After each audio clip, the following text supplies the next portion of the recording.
Well, we have 6 new functions. That means we have 6 new domains and 6 new ranges. Today, or for now, we're just only going to talk about the ranges of the function. What does that mean? Remember that way back when you first started studying functions, domain, range, right? Input, output, domain, range. This could have been all the real numbers. This might have been all the real numbers. It could have been you have functions where the domain is from 0 to infinity. The range could be all the real numbers. The range could be a negative, or the range might have been negative infinity to 0. Depends on the function you're talking about. You have a domain, you have a range. The question is, what are the ranges of these functions? We'll talk about domain in much more detail later on, but for now, just talk about the range a little bit. That kind of helps to get things in mind. Well, it turns out the range is a consequence of the x, y, r definitions. Everything is a consequence of the x, y, r definitions because they're definitions. Everything follows from the definitions. So let's consider this. Suppose I have some point, and let's not specify the numbers. Let's see if we can do this in a generic way. X, comma, y. And let's suppose it is in quadrant 2. It doesn't need to be. It can be in whatever quadrant you like. No matter which quadrant you're in, the same argument holds. This also holds even if you're on the quadrantal, if you're ever on one of the axes. But I'm just going to choose this for my point P. Drop the perpendicular. This is the y coordinate. This is the x coordinate. And then r, let's assume we have computed r. R is the hypotenuse. The key idea here is, a fact from basic geometry that says in a right triangle, the hypotenuse is always the longest side. In any right triangle, it is not possible for one of these two legs to be longer than the hypotenuse. In any right triangle, the legs are shorter than the hypotenuse. We're going to find out in some cases they can be or equal to, but we're going to kick that can down the road for a little bit. For our purposes, the hypotenuse is the longest side. So think of it this way. Depending upon which angle theta we pick, right, whichever point we're given, that determines theta. And once we know the theta and the x, y, r, that determines the output. All right? So the trigonometric function, when I say sine of theta is equal to y over r, what I mean is take this number, theta is in the domain, y over r is in the range, and the sine function maps this input to this output. This is the domain, this is the range. When I say sine of theta, this is the input. Sine theta is equal to y over r. This is the output. This is the range value. All right? So theta is the input of the function. The number, y over r, is the output of the function.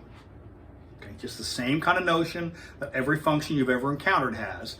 Input, apply the rule, get the output. All right? However, notice that when we say y over r, which of these two numbers is bigger? Which of these two numbers? Right? So in a picture like this, and others like it, is it clear? R is the bigger number. So again, depending upon the numbers, what might this answer look like? Depending upon the point we choose, this answer might look like 2 over 9, or it might look like 1 over 15, or it might look like the square root of 5 over 28, something like that. Remember, the square root of 5 is approximately 2.2. The point I'm making is this. The numerator is never bigger. You never, ever, ever, for the sine function, r is always bigger. You never, ever, ever, you never get 9 over 2. That never happens. You never get 15 over 1. That never happens. For the sine function, you never get 28 over the square root of 5. That never happens for the sine function. The reason is because the value of r is always bigger. All of these fractions have something in common. All of these fractions have something in common. All of these fractions are less than 1. All of these fractions are greater than 1. Since these never happen, that means this never happens. The range is never bigger than 1. The range is never bigger than 1. The range is never bigger than 1. Is it possible for the range to equal 1? Well, if you look back through the videos, it's already happened once. If I choose this point, let's do a specific case. If I choose P to be 0, 4, we worked this example out on a previous video. We found x is equal to 0, y is equal to 4, and r is also equal to 4. And so y over r, in this case, is 1. And so it is possible for sine to equal 1. It's just not possible for it to be bigger than 1. All right? Here's another way to look at that. This is a nice way to look at that. Consider this picture. And suppose I have a circle of radius r. All right? And if I want, I can draw the rest of this circle in. Probably not very well, but I can draw that circle in. My picture's bad, but let's assume this is a nicely drawn circle. All right? Now, what is the value for y? Here's the value for y. All right?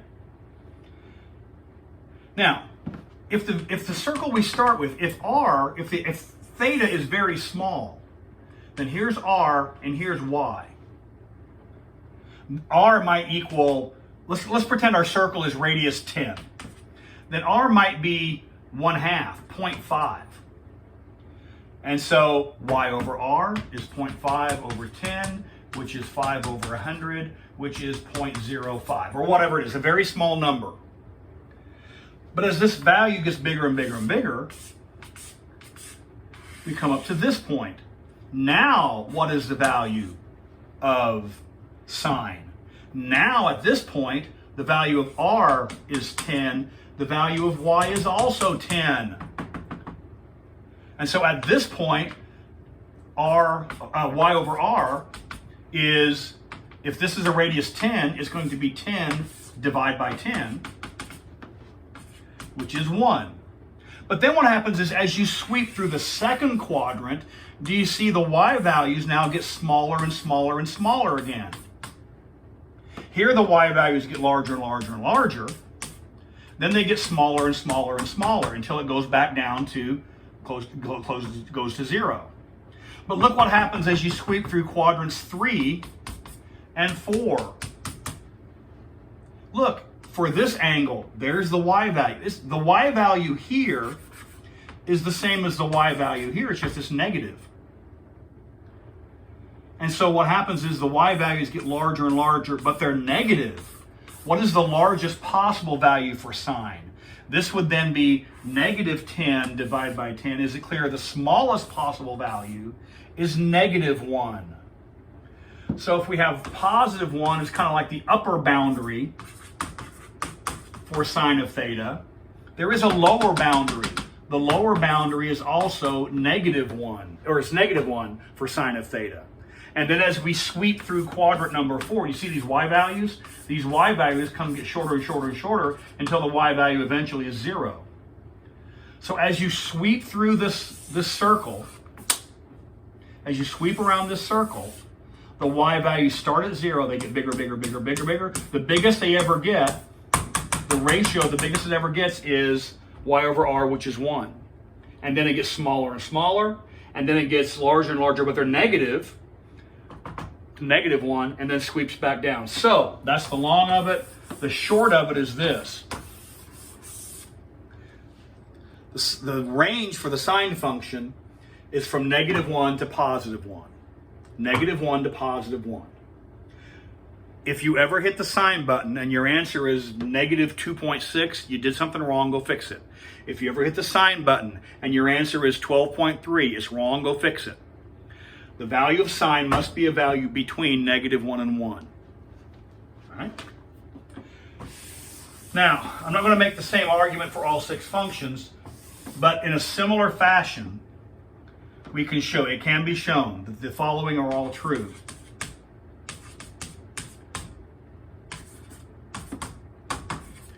Both sine and cosine have the same range. The range of sine and the range of cosine are the same. It can be shown that tangent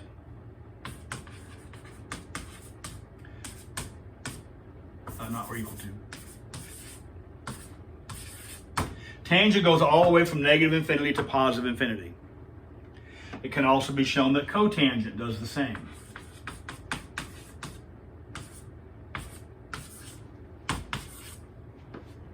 Sine and cosine have the same range. Tangent and cotangent have the same range. And then using a similar argument to what we showed before, secant and cosecant are the more complicated ones. Secant and cosecant. Secant and cosecant, we have secant theta is bigger than or equal to 1, or let me write it over this way. Secant theta is bigger than or equal to 1, or secant theta is less than or equal to negative 1. And cosecant is the same way.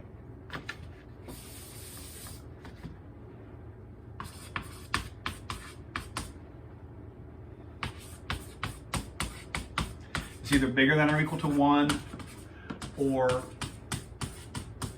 less than or equal to negative 1. All right? And I think this kind of galvanizes it when we draw the picture. And this is where I'll end with this. Sine and cosine.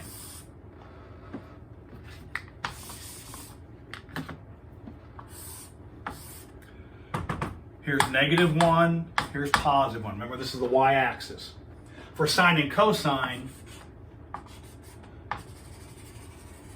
that's the range.